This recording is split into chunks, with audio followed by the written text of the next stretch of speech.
الحمدللہ رب العالمین والعاقبۃ للمتقین والصلاۃ والسلام علی خاتم النبیین۔ محترم سامعین و ناظرین،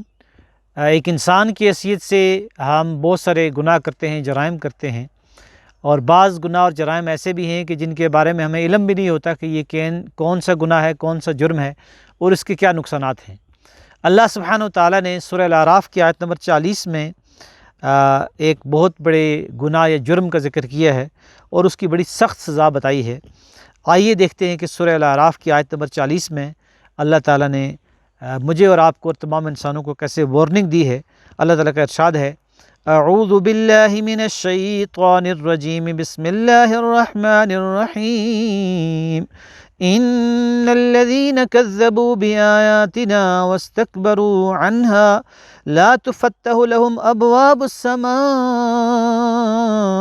ولا يدخلون الجنة حتى يلج الجمل في سم الخياط وكذلك نجزي المجرمين۔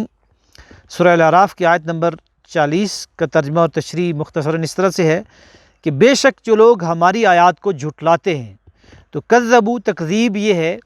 کہ اللہ کی آیات کو مان لینا کہ اللہ کی آیات ہیں، ان کو جان لینا، سمجھ لینا،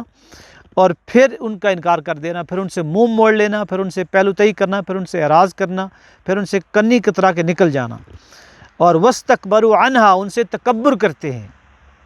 تو تمام اخلاقی برائیوں میں سب سے بڑی اخلاقی برائی تکبر ہے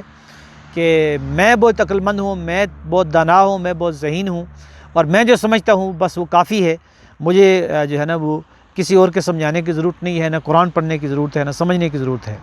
واستکبروا عنہا، تو یہ جو جرم ہے اس کی سزا کیا ہے؟ لا تفتح لهم ابواب السماء، ان کے لیے آسمان کے دروازے نہیں کھولے جائیں گے۔ تو یہ جو گناہگار و مجرم روح ہے، جب انسان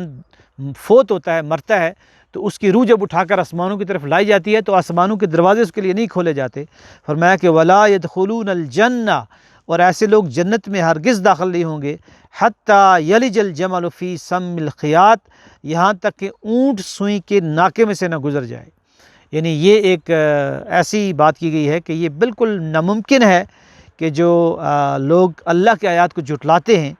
تو ان کے لیے آسمان کے دروازے کھل جائیں، جنت کے دروازے کھل جائیں۔ اس لیے فرمایا ولا يدخلون الجنۃ، وہ کبھی بھی جنت میں داخل نہیں ہو سکیں گے یہاں تک کہ اونٹ سوئی کے ناکے میں سے نہ گزر جائے۔ وَكَذَلِكَ نَجْزِي الْمُجْرِمِينَ، اور اللہ تعالیٰ فرماتے ہیں کہ یہ اتنا بڑا جرم ہے ان مجرموں کا کہ یہ اللہ کی آیات کو جھٹلاتے ہیں، قرآن کو نہ پڑھتے ہیں، نہ سمجھتے ہیں، نہ اس کو کھول کر دیکھتے ہیں، نہ اس سے فائدہ اٹھاتے ہیں۔ ان مجرموں کی یہی سزا ہے کہ ان کے لیے جنت کے دروازے بند کر دیے جائیں اور ہمیشہ ہمیشہ کے لیے یہ جنت سے دور کر دیے جائیں۔ اللہ تعالیٰ مجھے اور آپ کو اس اللہ کی آیات کو جھٹلانے کے جرم سے محفوظ رکھے، اور ہمیں اللہ تعالیٰ اپنی وسیع اور عریض جنتوں میں داخل ہونے کی توفیق عطا فرمائے۔ وآخر دعوانا الحمدللہ رب العالمین۔